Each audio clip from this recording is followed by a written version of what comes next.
What is up, Teach Better family? I'm Jeff. That's Dave. We got our good friend Brian with us down there.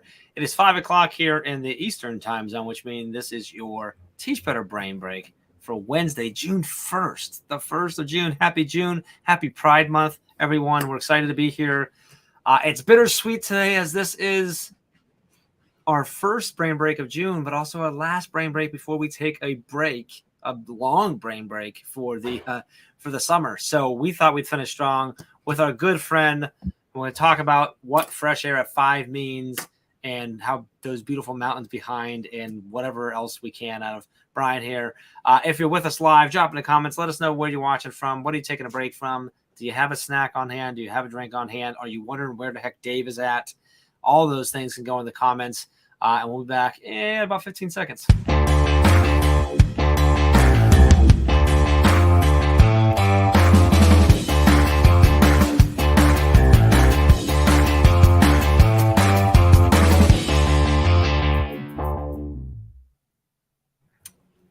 I'm already here.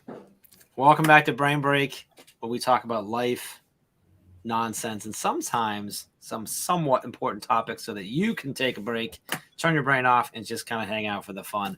Hello to everyone dropping in the comments. Great to see you.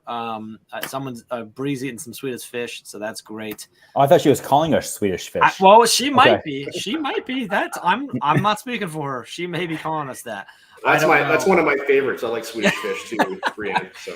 So Dave, it's great to see you, my friend. Brian, it's so awesome to have you on the show today, my friend. How are you doing? I'm doing well. Yeah, it's a privilege to be here. And I was like, Jeff had sent out an invite and said, "Hey, join us." And I didn't realize this was the finale. Like, this is curtain call day going on, so like the curtain's already closing on us. But no, it's great to be here. Coming to you live from Abbotsford, BC, on the left coast of Canada. That's the west coast, just outside of Vancouver. And we finally made like springtime weather here. Like just yesterday, I think we hit 20 degrees. And I went for my walk this morning in shorts for the very first time. Dave Celsius. It's Celsius. Yeah, I'm doing the calculation. 80s, right? About 80s? that. Yeah, 75, 80, something like that. So it's finally warming up here. It's been spring going on for a while, but a struggling May. Like, we've had record low temperatures here. So thankful for the warm weather. And glad to be here. Well, I've noticed, Dave, with all of our Canadian friends, Canadians know how to quickly convert Celsius to Fahrenheit, but Americans, we don't know how to do it at all. Like, when you say 20 to someone in like a typical. Hey Siri, what's 20 degrees Celsius in Fahrenheit? Come on. Siri's American. Celsius is 68 degrees Fahrenheit. 68. Oh, 68. Okay. Yeah, so it's not that warm. I just know when it's 30s, it's a hot day up in Canada when we're up in Canada. That's right. all I know. So yeah. I know what zero means. Zero. The water freezes, right? Yeah. Freezes. Yes. Yes. The water freezes. Yeah. Over here, we don't believe in that. Our water freezes at 32.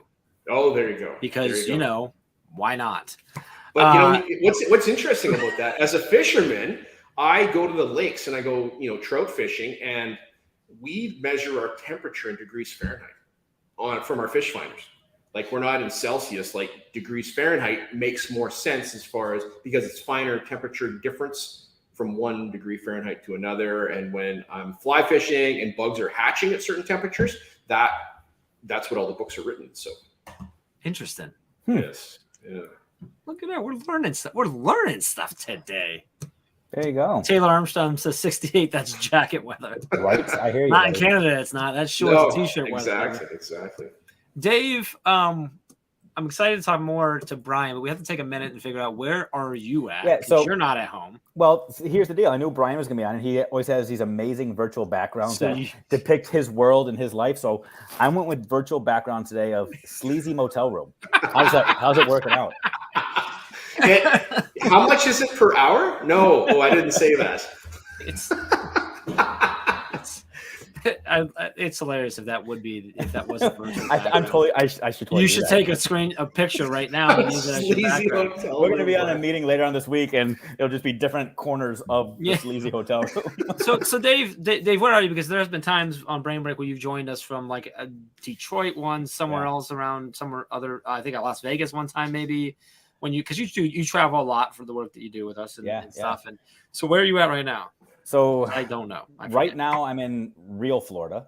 So typically, when I join you, I'm in fake Florida, aka my house, Alabama. Southern Alabama, but Florida, right? But not to the people that live in Florida. Today, the Floridians would even say I'm in Florida. I am just north of Tampa. It's gorgeous. You can check out my Instagram story to see where I ate lunch today, like literally on the water. Nice. It's absolutely gorgeous, but I just had a full day of meetings, and this place is letting me stay until my meetings are done because they're not at capacity. They've been super generous. So What is hanging out with you guys for Brain Break. what's the temperature there Let me do the Celsius in conversion. Celsius? It is 33 degrees Celsius. So mid 90s. Yeah, With a humidity of what? 155%. That's warm. That's toasty. As I say, that feels warm. It's Yeah. 86 here in Ohio, and it's like a hot 86. The sun is beating down. It feels really warm. It's nice here. Earlier today, I was walking on the patio here, and I thought I saw a seagull, and somebody said, "No, that's just a mosquito." Like it's that thick. So Hey, fun thing. If you're in the comments, drop in. Let us know where you're at and what the temperature is, both in Fahrenheit and in Celsius. We want you to do the conversion. That's important for us. So. Makes and me Kelvin feel- and Holly Oh, and Stewart. I want to know what in Kelvin. Kelvin. Okay, you want to Kelvin. go Kelvin. I'm trying to figure out. I did not bring up our stream inside the group, so I don't know some of the people commented. So Dave, talk for a minute while I get us in here. No, I just want to talk to Brian anyway. So That's good. Let's find out more about Brian. How about we do yeah, that? that's exactly where I was going to go. So Brian, you told us where you are. Yes. You told us that it's kind of warm there. Yeah. What else do people need to know about you other than that you're amazing and you go for walks and talks and things like that? So, I mean, who else are you? I'm a dad. I'm a husband. My wife and I have been married for about 23 years. My son, eldest, he's a second-year apprentice electrician. Oldest daughter, she's in grade 9. Youngest daughter's in grade 8. She plays rugby and also sings in our club choir. So she's in a children's choir, which is pretty cool. I enjoy fly fishing as my hobby and passion. And so much so that in the dead of winter, when it's below 0 Fahrenheit, I sit and tie flies in the winter and prepare for spring fishing that, happens for maybe 2 months. And, on the weekends, because I'm a teacher, I can't take a week off and go fishing at the lakes. I have to take my day trips and, 2-day weekends to go fishing and catch some fish and enjoy that. So, yeah. So can I clarify a few Yeah, things for those people sure that thing. might just be casually listening while they're cooking or driving or something? A Yes, few things that yeah. you said. You in Canada, our Canadian friends, not only do they add U's to every single word, but when they're talking about grade levels, it's grade 8, grade 9, not 8th grade or 9th grade. Yes. I'm going to start using that just so I can sound more sophisticated. But you say you tie flies.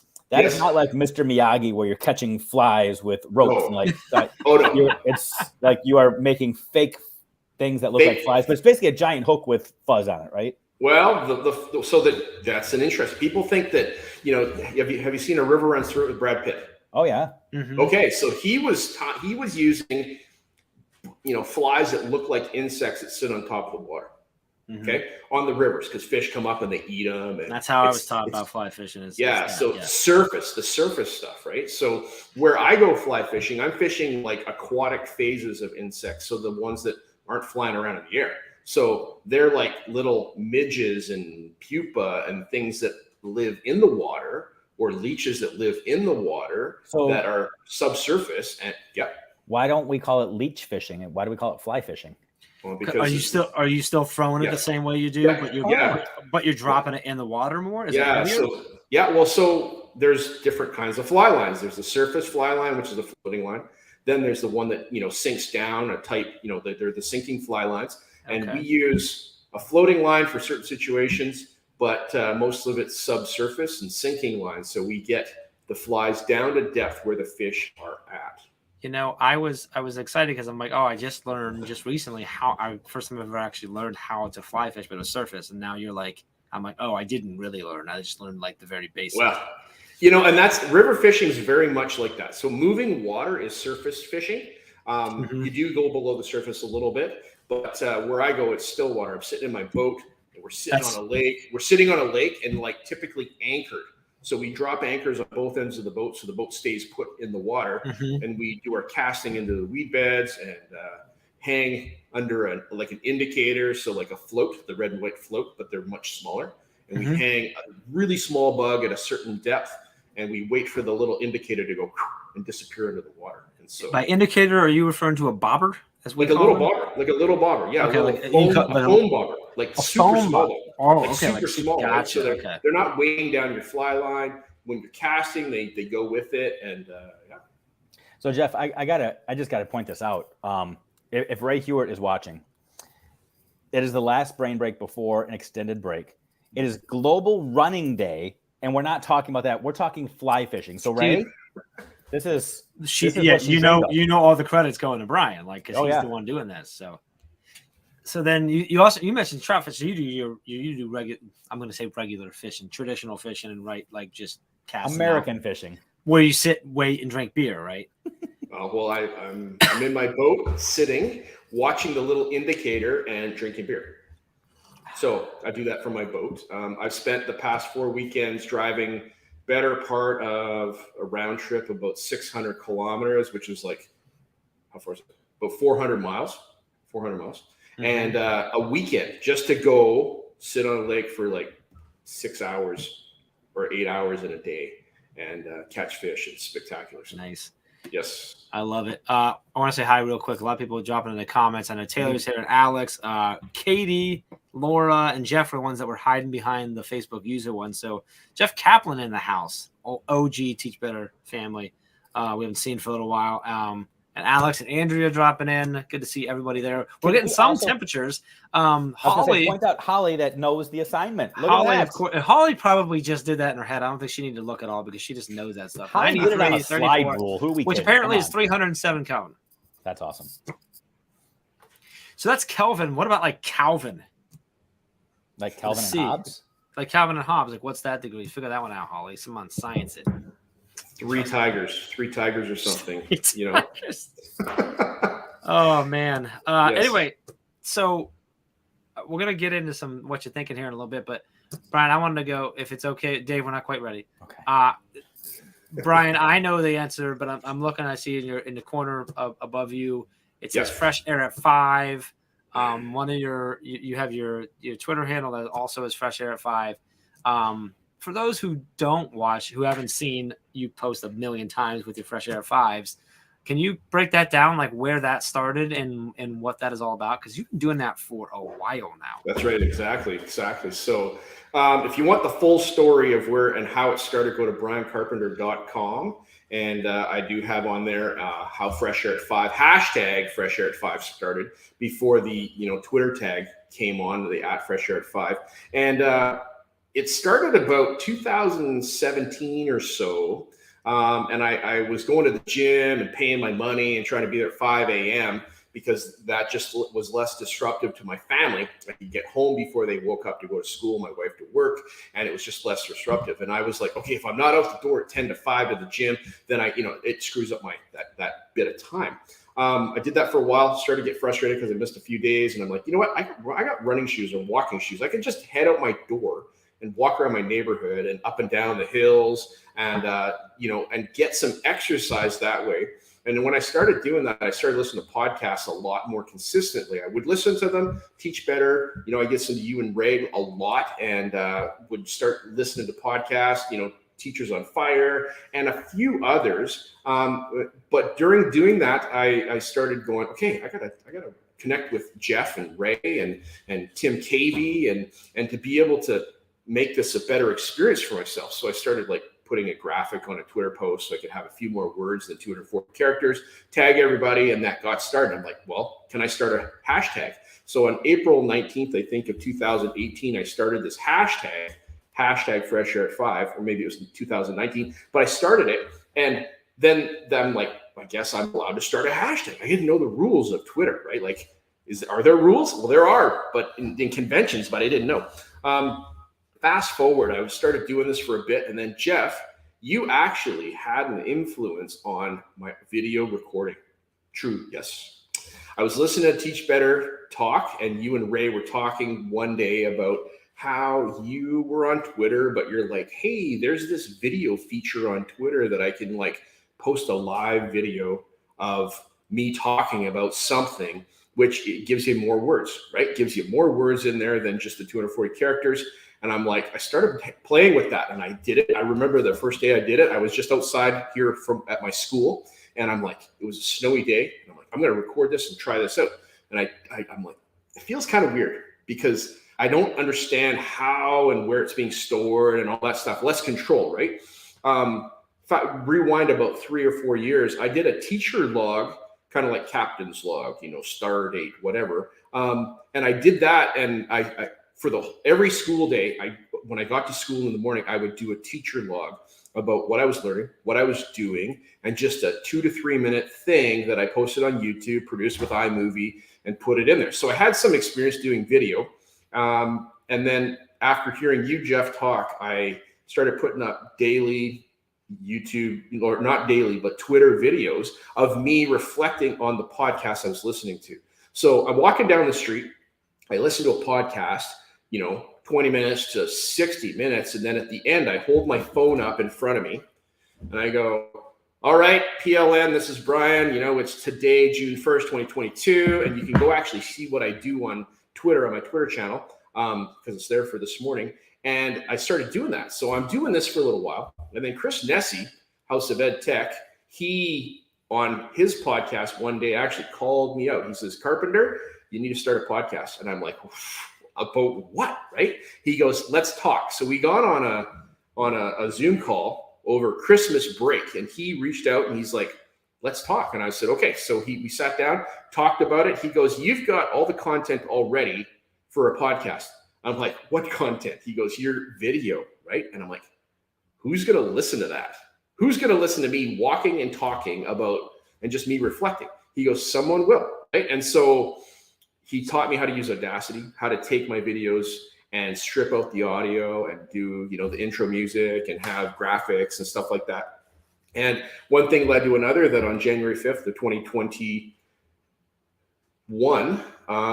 we dropped the first episode, and I'm recording episode 75 today. So it's been super great. Almost every week of the year. I think I missed 1 week in the past year. And even over summer holidays, I'm out. And it just gets me out the door and gets me walking and getting some exercise and reflecting and connecting with my PLN out beyond the doors of my house and the doors of my school, because it has just enriched my life. And if you don't know Chris Nesi, that is Chris Nesi. That's That's what Chris does. He's like, I like that. You should be a podcast, and then he tells you how to podcast. Chris, exactly. Yeah, he just sat down with me and did it. And I love it. Dave has something to say, and then Dave, I know it's not game time, but I have a game I want to play with Brian related to podcast. But go ahead first. No, fair enough. I was just gonna say I love that origin story so much, especially thinking about the timeliness of it. It happened in the time of the world where everybody was feeling stretched. They didn't have time to do one more thing.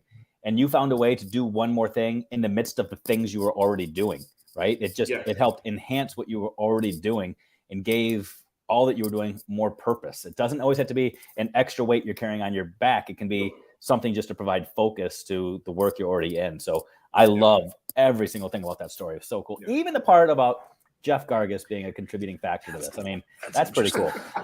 Yeah. I'll slip you to 20 afterwards, Brian. Thank you, buddy. All right. So, is that American? Because that's worth 80 Canadian. Yes. Okay.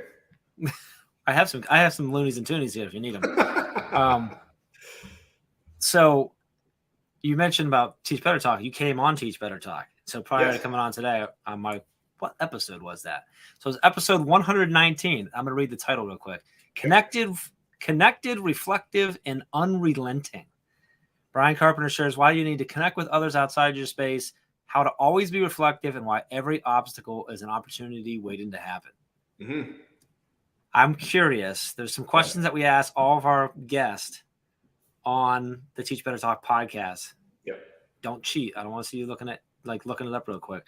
I'm curious if your answers today would be the same because this was back and this was released on November 12th, 2019. This was pre-pandemic.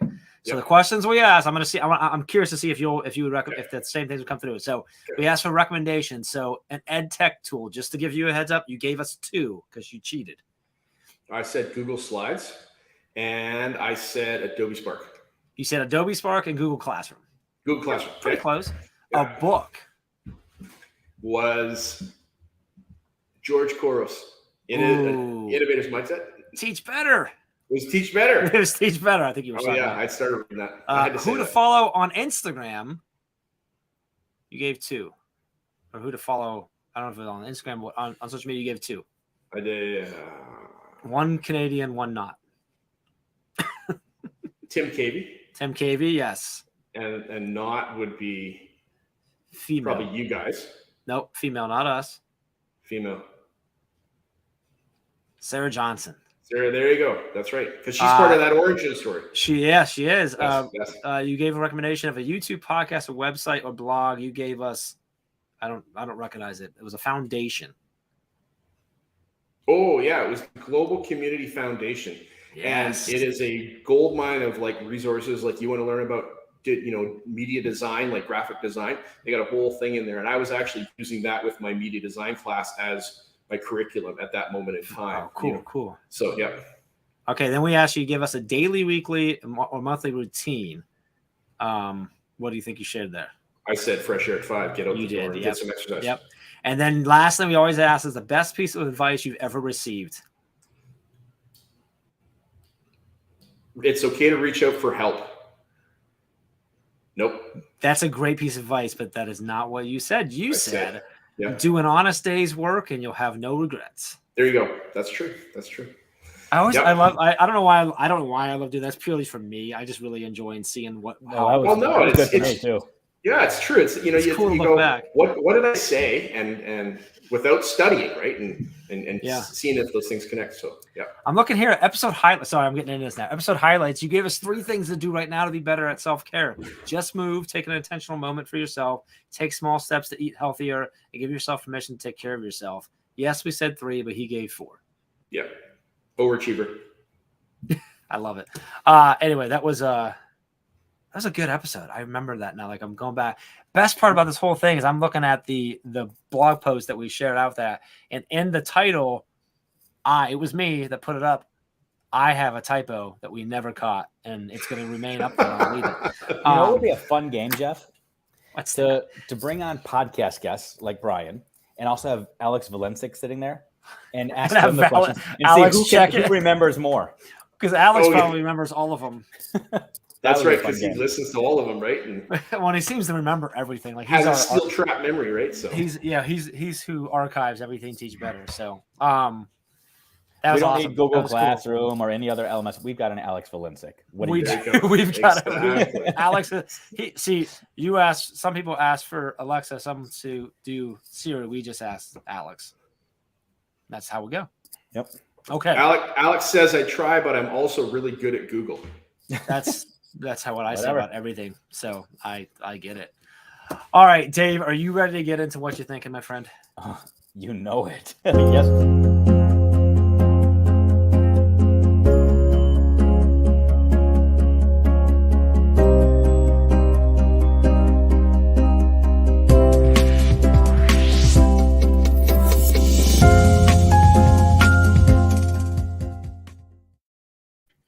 Here I am thinking it's the last brain break before a break. Jeff's going to let me finish my sentence. No, not Jeffrey Raymond Gargis. He has to stay true to form. And when Dave starts talking, commercials start playing. But it's all good.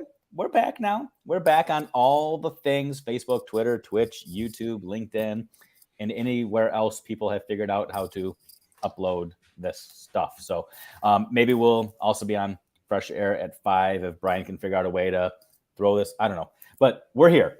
We're here hanging out for Brain Break with our good buddy, Brian Carpenter, joining us from, I thought it was the mountains. He told us before we went live, he's actually at 100 feet of elevation. So that is not a mountain.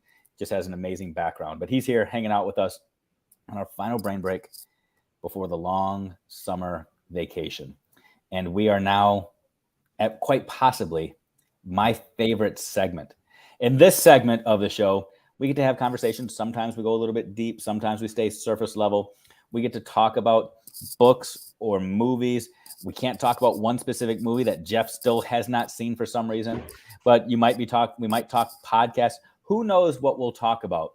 But this is the opportunity where I simply look at our guests. I look at Jeff. I lean in and say, "What you thinking?" So, Brian, in this world right now, a lot going on. What are you thinking about? Oh, I'm thinking about a transition right now. I'm thinking about transitions and changes that are going on. So this is kind of deep a little bit. There's nothing going on with my job that I'm leaving my job. I'm not changing my marriage status or anything like that. But this has to do with changes in our district. Two significant changes are going on. One in our district is that we are a Google district, and we are no longer going to be a Google district in a year. So we're going to be a Microsoft district, and I'm going to have to change my answer to that question about Google Classroom, and it'll have to be Teams class. But I'm not in love yet with Microsoft 365. And working on it, I'm being a believer because I'm going, well, I could either resist this or accept it. And I'm accepting the fact that this transition is happening. Do I think it's good for student learning? Nope. I don't think it's good for student learning, but that's not me making that decision. I am going to go along and I'm going to school up my kids on how OneNote works. I'm going to school them up on how, Teams works and those kinds of things to make them digitally literate in a different software platform, because they've experienced Google Classroom. They've lived in the space. A lot of students and teachers in our district have, really invested in that. After we're done here, I get to go to a digital ambassadors meeting where I'm going to say the exact same thing. And I'm going to say it because it has to be said publicly that I don't think this is a good idea, but I will go along and do that. So that's one transition that's going on. The other is that we are a Moodle school. I work at an online school, and we're a Moodle school. And for those of you that don't know, Moodle is a open source learning management system that's free. Well, I mean free in the sense that it doesn't cost money to acquire it, but in order to run it, you got to pay programmers and people like that to support you in the running of that. And our province of British Columbia, the Ministry of Education, has decided that we're going to have a provincial online learning management system, and we're going to D2L Brightspace as a province. So that means that my school has to adopt D2L Brightspace, and we have to transition all of our courses from Moodle right now over to D2L, and we go live in 3 weeks. And so we're in the middle of this significant learning about a new learning management system and processing this change, right? And wow, those are just two things. Like, forget the teaching part. Like, we're not talking about teaching. Like, this is about survival mode. So I'm thinking about surviving, and I am feeling a lot better this week than I was 2 weeks ago. I was actually almost in a state of mourning the loss of Google before it got, ripped out of my hands. So it's not been ripped out, but we got to start making the move and transition stuff from Google Drive over to Google or OneDrive, and all kinds of manners of things like that, and changing the way we operate, because we have automated Google Sheets for exam signups and all the kinds of really cool things that Google can do. And so just those kinds of things is, so transition, change, and surviving and being a warrior, because you know what? We are warriors. We are tough and we're strong and we can adapt. And it's being tested right now. That's a lot going on. That's good stuff. And I'm gonna go back to the first thing you talked about. Yep. The whole Microsoft Google thing. Yeah. I feel like, and I'm gonna look at, which way do I look to look at Jeff? Am I looking at you, Jeff? Other way. There you go. There you go. So I'm looking at you right now. I'm looking at my water bottle, but imagine I'm staring at you, Jeff. I think it was about this time last year I made a comment like, if Microsoft and Google could split it up and you could invest in just their educational things, I would be investing in Microsoft for the classroom right now, because it is slowly taking away Google and taking over market share. Okay. and we're seeing it. We're seeing it. Yeah.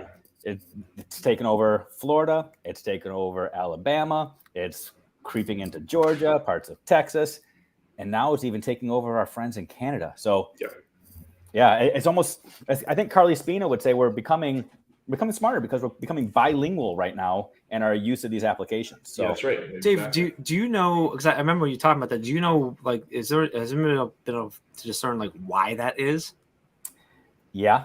Because I have yet to meet anyone who actually tells me that they feel that the Microsoft Suite is actually better than the Google Suite. You know what? Ironically, I was a big opponent of this and I didn't like some of the changes, but I'm a fan. They're making the right. They're making the right.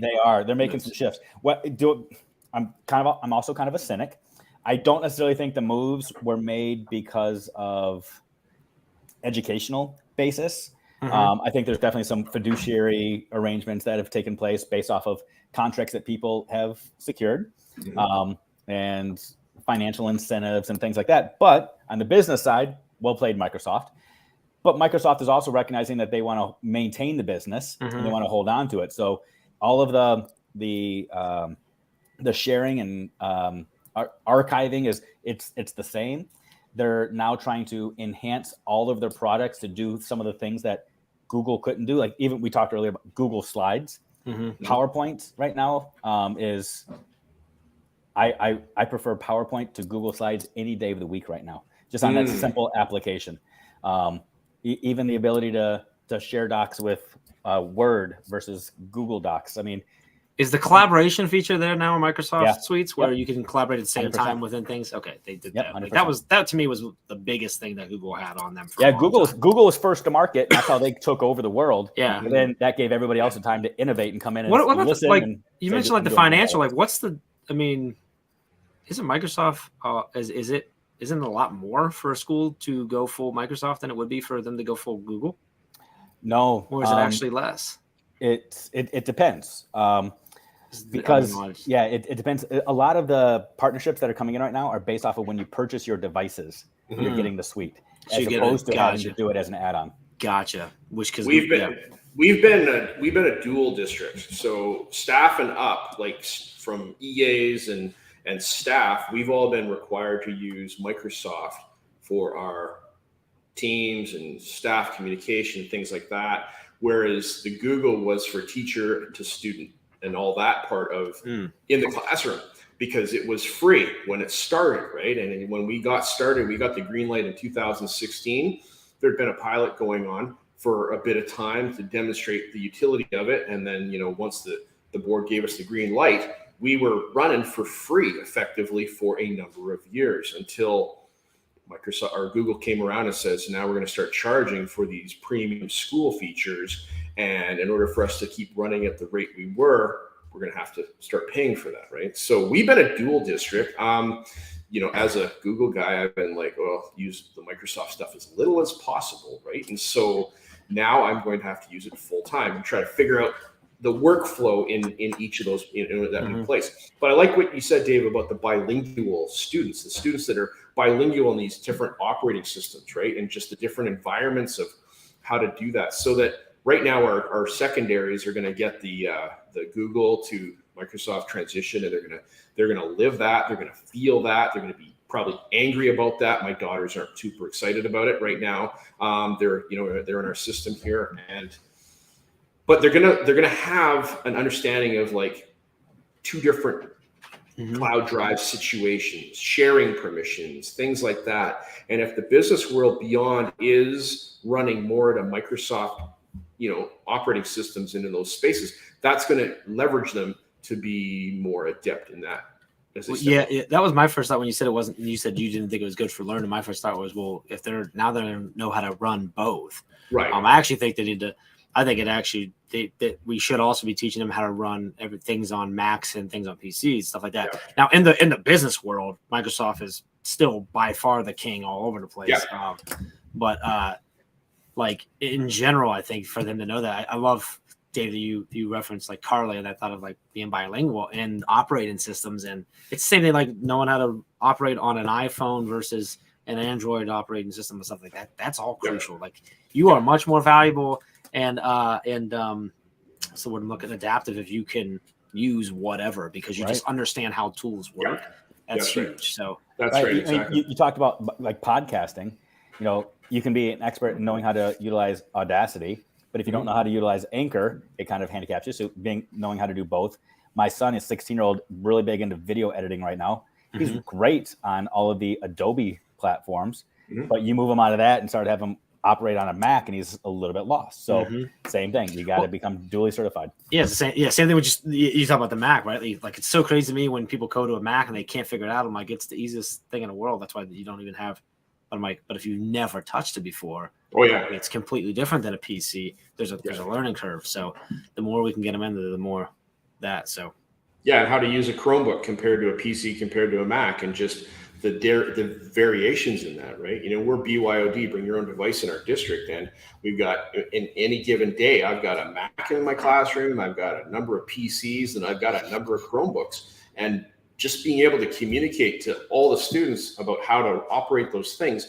As a teacher, I don't have to understand all those things, but I have to be able to support them in here's what to look for. Like, you know, where's your Wi-Fi switch, right? It's different places in those different things. And, you know, so, yeah. And we've all got our own biases about this. I mean, I'm not even going to get political and talk about the biases we have in terms of language and speech and what we think about people that don't speak our language. That's it for another day. But like even you see the jokes that people have.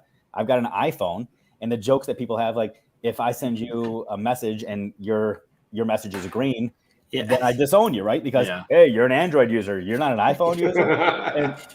And we do the same thing. We all have a biases based off of where we are and what our comfort level is, and we think that our decisions were the right decisions because we use it. So everybody else should just follow our lead. So that's right. Now, to be clear, like when it comes to Mac versus PC, I don't think it's because I use it. It's just because they are better. Like there's not a. I used to do IT support for a small consultant firm, and I went out with their credit cards and got to buy 6 brand new, top of the line, fully decked out, multi-$1,000 PCs. And on day 3, they were all crap compared to my 4-year-old MacBook. So just saying, operating system, like you want to talk about Microsoft, Google, whatever, that's all, like that to me is like, that's a whole other thing. That's okay. We can talk about that. Mac PC, it's not a question. Get out of here. Jeff, I was going to tell you, after we got done with this, that we have a meeting scheduled tomorrow with HP, who wanted to become a $1 million sponsor. That meeting might be canceled now. So they're going to have a hard time getting in there. Now, to be fair, I do have a PC over there too, though, because I love having, and I have a Chromebook over there as well. So I love having all the different ones. I just happen to have Apple stuff. So, but I hate Apple. You know, I have all Apple stuff. My fun fact: my wife still wishes she could have her old Windows phone. She loved her Windows phone. She held on to that thing for as long as we possibly could until they literally stopped making anything for it. It was her favorite thing. She loved it. Yep. Now I finally got her an Apple. The only way I got her to come over to Apple was because it was a deal, so we got her phone free. And she likes free better than whatever else. But, and now she's like, whatever. That was a fun fact. Speaking of fun, that's the worst transition ever. I don't know. This has all been fun. What are you talking about? What are you trying to tell me right now? It is fun. You want to play the game? We need to get the game. Dude. Oh, dude, I didn't know. Do you know what game? Do you have a game ready? I've got it.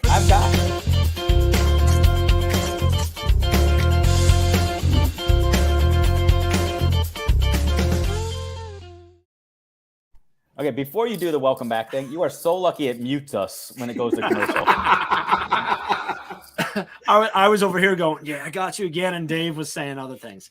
Welcome back to Brain Bag. We're having a good time. We're having such a good time with Brian here that I didn't even realize we're like 10 minutes past when we're supposed to be getting into game time. So I apologize for all the people that sit on the edge of their seat waiting for the games, which is probably not a lot of people. But we're excited to be back. We are live on Facebook, YouTube, Twitter, Twitch, and LinkedIn. We've got our good friend Brian Carpenter here. We've been talking about we've been going all over the place, from podcasts, throwback to when he was on Teach Better Talk. We've been talking about Microsoft and Google and walking outside and fishing and the different types of fishing, and beer was in there somewhere. And Tim Cavey somehow made his name mentioned several times. And now it's game time, Dave. it's time to say, and I love, before we went on, we were kind of giving Brian, make sure he understood like what was going on. We're like, and then we're gonna do a game, and you said you don't get to find out the game until we play it. I also did not look at the game. I have no idea what we're doing today. Usually I at least look at like the title. I have no idea what we're doing today. But we are doing this. If you go to teachbetter.com/brainbreak, Brianne Fennell, who gives us the games and tells us what we're supposed to do here, also puts them up on the website. You can see how to set them up for your students and utilize them in your classroom. So Dave, my friend, Okay. what are we doing? So What's for the today's game, you need a few props. You need a few resources. You need, let me make sure I get it out here. You need the tooth of a walrus. You need a skunk. I'm just kidding. No, you don't need any tools. No prompts. This is completely easy today. I just want to see the look on your face. There's absolutely no prep needed, and that's the beauty of these games. I'm going to go get the tooth of a walrus aside here. He might be able to get someone. someone. Reach over and grabbed it. I'd be like, That's oh right. wow, game changer. Yeah. That's a completely different type of tie on the line there that Brian's going to do. No, this is a game that our friend Bree threw together for us. Bree Fennell puts all these together for us so that we can just show up and play these because they're that easy. So teachers that are in the classroom still, like Brian, who still has a month left of school, Yep. this is a great game that you can play with your students. It's a great opportunity for review. You can use this as an assessment formatively to figure out what your kids are thinking, and it allows for independent student voice and choice so they can bring their own creativity to the table. The name of the game is pretty cool, and it's pretty self-explanatory. It's If I Were. It's the game. And in this game, in just a minute, by game, I use that loosely. There's no point. It's like whose line is it anyway. I'll give points however I want to based off of creativity and who I like the best. Brian, you won. Thank you. It's a game where I will say, if I were, and I give you something, and you just have to tell us what you would be if you were that thing. So, for example, if I said, if you were a type of dance, what would you be? And then you would spend your creative energy to try to figure out what dance you would be. And then you explain why that dance is who you would be or what you would be. So in your classroom, you could do this with famous historic figures. You could do this with elements off the periodic table. You could do it with parts of speech. You could do it with novel characters. You can do it with colors, anything that you want to do to try to get kids to really get their creative energies going. And again, to try to figure out if they can make those connections from themselves to the content, to the world, so on and so forth. Kind of make sense? Yeah. Like if I were an operating system for a computer, which one would I? Yeah, exactly. I mean, there's only exactly. two. There's only two you got to talk about. Oh, there's three. There's Mac as well. Yeah. Well, we'll keep out of the Yeah. iOS world and all that. Yeah. Right on. So, are we ready? Yep. Okay. I'm going to bounce around a little bit on this list because she gave us a lot to choose from. So, if I were, because it's brain break, if I were a signature cocktail or any kind of drink, I'll give you more. If I were a drink, I would be a Caesar. a what? A Caesar. Well, you've heard of a Bloody Mary, but this I this is the Canadian Calgary from my roots where I grew up in Calgary at the Westin Hotel. The bartender made a Clamato drink that was Bloody Mary-like with vodka and spicy pickle or something like that, and it's kind of a savory drink with vodka. First of all, I love how you say vodka. It's almost like you added a U to that now too. Vodka. I'm running with that. That was awesome. Okay, a Caesar. I like that. Yeah. Chef Gargis? I thought he was talking about salads. I'm like, I don't think that's what he asked. He blends this. He makes it into a smoothie. Yeah. There you go. I'd be a pina colada. I don't know why. I think I just like getting caught in the rain. And you're kind of sweet. Yeah. I like pina colada. Smell like coconuts. I don't know. That's a good one. Mexico. Because of Mexico? Maybe. I think for me, I would be an IPA. I'm a little bit bitter and I'm an acquired taste. So and too much of me, and you're not thinking straight. So I got my opinions about IPA and I won't share them here. Fair enough. Fair enough. All right. So we see how the game works. Yes. Oh man, there's one on here I almost read, and I'm glad I skipped it. I'll come back to that one so you can be creative. If I were a junk food, I would be. If I were a junk food, I were a junk food, I would be. I would be like the Twizzlers nibs, the long ones. Oh, Because you get one stick. You know, the nibs, like, do you guys have nibs in the States? Yes. I have no idea what you're talking about. Nibs licorice. Licorice, I know. Nibs, I don't know the Red licorice. So maybe it's a Canadian thing, but you know, we used to get them and they were cut up into like pieces about that long. But yeah. Then the full size nibs, like the Twizzlers, are long, but they're like solid licorice. There's no hole in the middle, so like you're getting a whole lot more candy. Yep. Interesting. Okay. And they go. So you're saying that is you because you get more than you bargain for? Is that what you're saying? Yeah, exactly. Yep. Okay. You're licorice, but not hollow in the center. Oh, that's deep. Yes. Okay. Yeah. What was the question again? If I was a what? If you were a junk food, If I was a junk food, I would be a box of chocolates. because you never know what you're going to Because you get. never know what you're gonna get.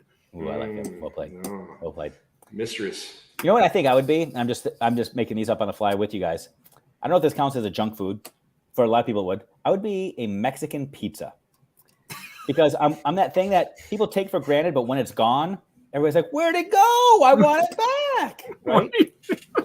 And the Mexican pizza's back now, and people are just loving life again. So. What's a Mexican pizza? I know what a pizza is, but Okay, we got to start screening our guests a little bit better here, Jeff.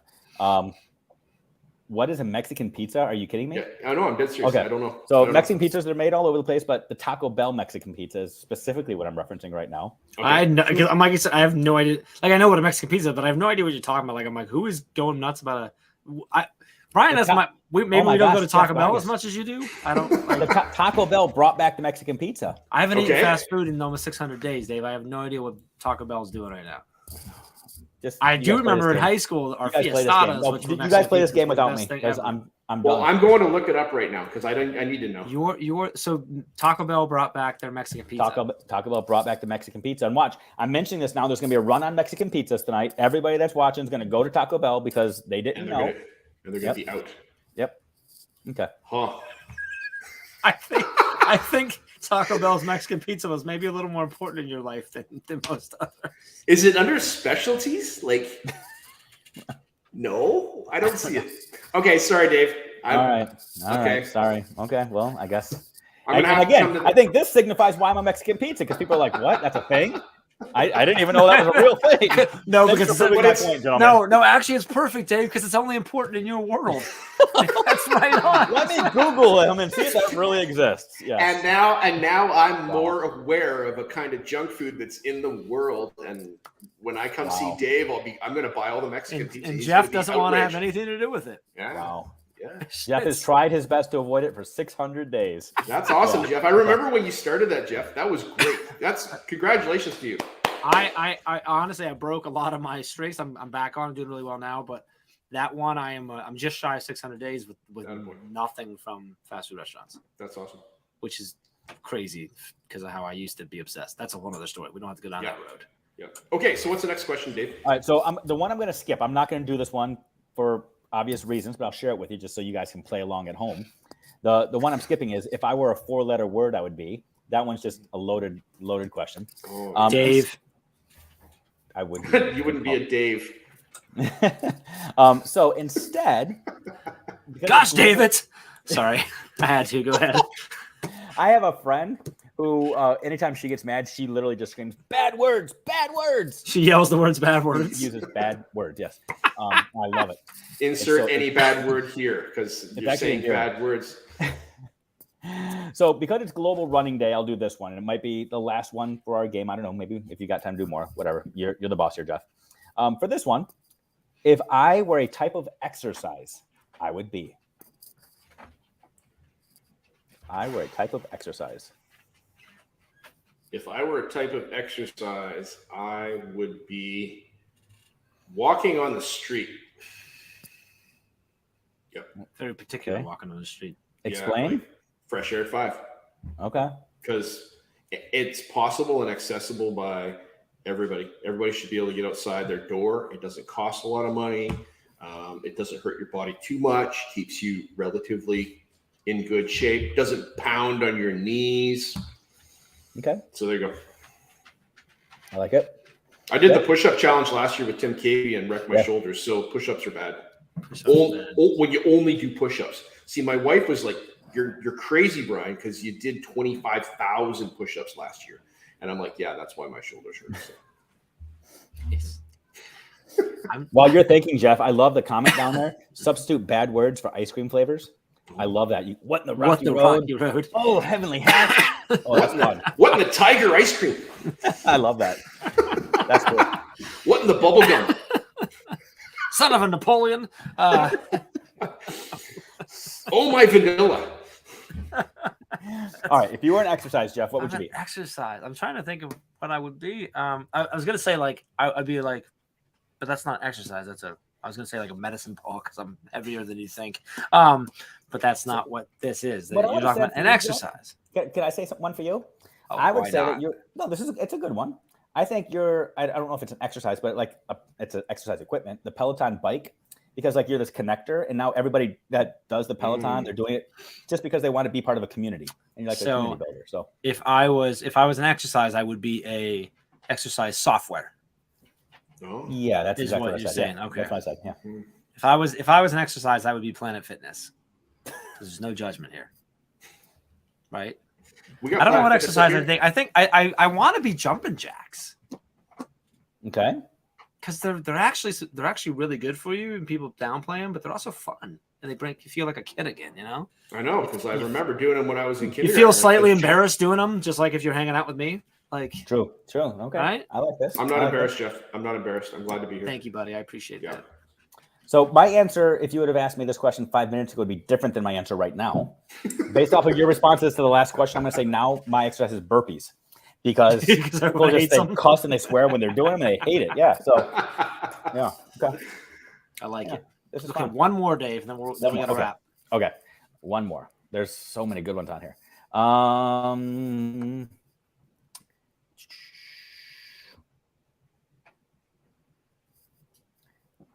If I this might be tricky for you guys. Well, she has on here if I were a country song. How about if I were a song, I would be.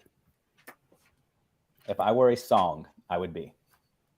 If I were a song, I would be Pride by U2. 1986. That's a good one. I know, right? It's a good song. Living on a Prayer. Bon Jovi. Oh, yeah. Oh, yeah, Take my another hand. good one. That's good. All right, Dave, which one would you be? So I could go with the obvious and state a bunch of like Tim McGraw songs, but Mhm. I'm not. Do you know I'm other going to diversify songs? myself. Okay. I'm going to go with Whitesnake. Here I go again. Here I go again. Are you going on your own? What are you Yeah, leaving us? because look, I'm hanging out in a hotel room. I'm constantly traveling. Here I go on my own. That's again, just right? your background, Dave. That's just the background. Like I got this fake background behind me here. Awesome, Whitesnake. I don't know if anybody else. I'm pretty sure that was Dave's 2-week notice for Teach Better, but whatever. Shout out to Kaplan for never letting Tink Tink go away. That's fun. I'll give you. I like Here I Go Again. Yeah, It that's makes you, Dave. You are the type of song that makes a supermodel want to dance on the front of a car, on the hood of a car, in high heels. Then I'll take that. in high heels and a white dress. Oh. Right? Isn't she in a white dress in that one? Yes, That was it did, yeah. He was. That was his. She was engaged to the lead singer at that time. That's Yeah. why she was. Yeah. That was. But, okay, that was a fun game. That's good. Yeah. Thanks, Yeah. Bree. We're gonna wrap up here we got a couple things going on with the team, and we're gonna talk through that a little bit. So we're gonna get into a little bit of what's coming, what's going on, right? Isn't that what we're talking about? Let's do it. Which one is that? What am I supposed to be talking about? Is it this one here?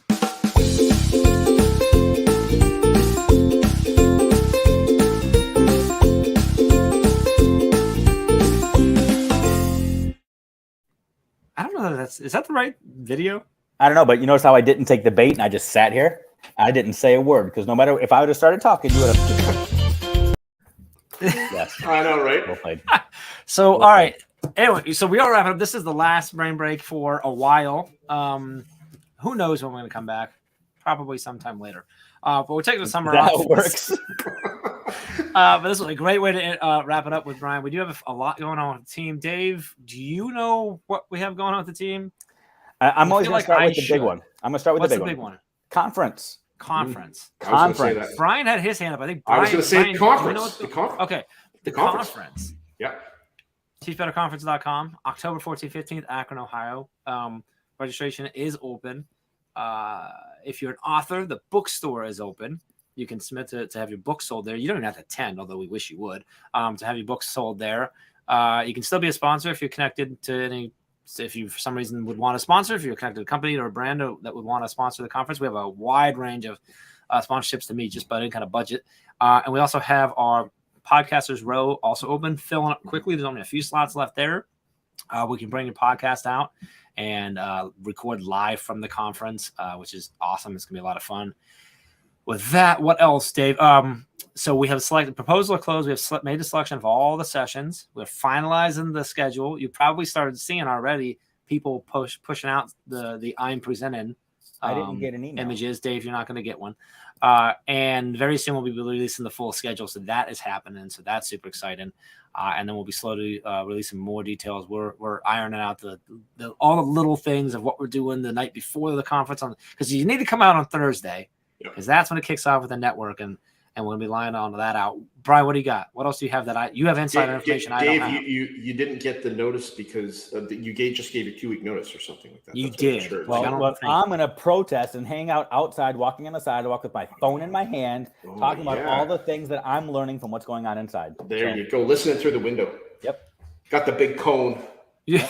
It's a big glass, like a big beer glass. Just that's right. So that's super exciting. So we got that going on. That's really cool. So teachbetterconference.com for all of that. We do have, you can, if your district or your administrator wants to purchase with PO, we can do that. There are bulk discounts if your school is planning to send a bunch of people. So a lot of cool stuff going on there. So check that out. Hopefully you can come hang out with us. It's gonna be a lot of fun. We got a cool venue this year, a bigger venue than we did in 2019. And we're really hoping we can have the same just awesome magic that was there in 2019 this year. So what else we got going on, Dave? That's the big thing, right? I mean, that is like the thing of all things, right? That is the thing, right? I know it's not in our official stuff we're supposed to be talking about right now, but in the summer, we're changing up some of the programming. We mentioned Brain Break a little bit. So just know that we are here. I mean, even though some of the programming isn't here, we're still here. So you've got our social media handles. You know how to find us. Reach out. We're still here. I'm thinking, I don't know, Dave. We literally haven't talked about this yet, so I'm just saying it out loud, and you can agree or disagree on while we're live right now. But I think there's a good chance that Dave and I will randomly probably select the time somewhere throughout the summer, grab a drink, and hang out on the edge of a rock, like Brian is in that picture. Yep. So we never know when we're going to pop live, but yes, like today's point, on a serious note, reach out to us if you ever need anything. We are still here just because we're not live all the time.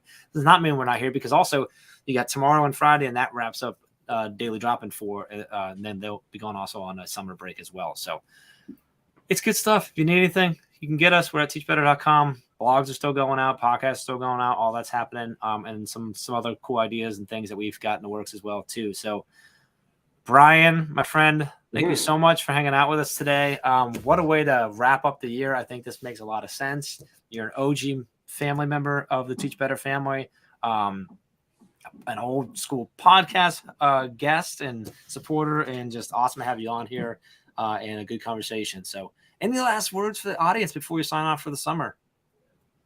It's been great to be here. Thanks so much for having me. And you know what? It's been great to be connected with you and Ray over the years, Jeff, through your podcasts. And then Dave, you and I, we've connected through Twitter. And just, you know what, people, get out there, connect with people. Like the point of podcasting isn't for you to hear someone's voice and then just have it just sit in your head. Reach out to those people, because podcasters, they need some love too. And just that connection grows your PLN. And when your PLN grows, you're a better person. So I love it. Good. And go subscribe to Brian's podcast too. Thanks so much. Give him a rating, give him a review, get in there. So thank you. Dave, any last words before we sign off? Like, it's going to be wild. We're not going to let you speak to anybody. Right. Same thing. Just use this summer to reestablish connection and a relationship with yourself, and then with other people as well. So lean into you, whatever you need to do to refresh, renew, and bring somebody else along for the ride. So reach out, lean in, share your journey, share your celebrations. Reach out to us. We're here to celebrate along with you. I love it. And because it was just requested by Alex, and Alex gets whatever he wants. Until next time, let's get out there. Let's teach better.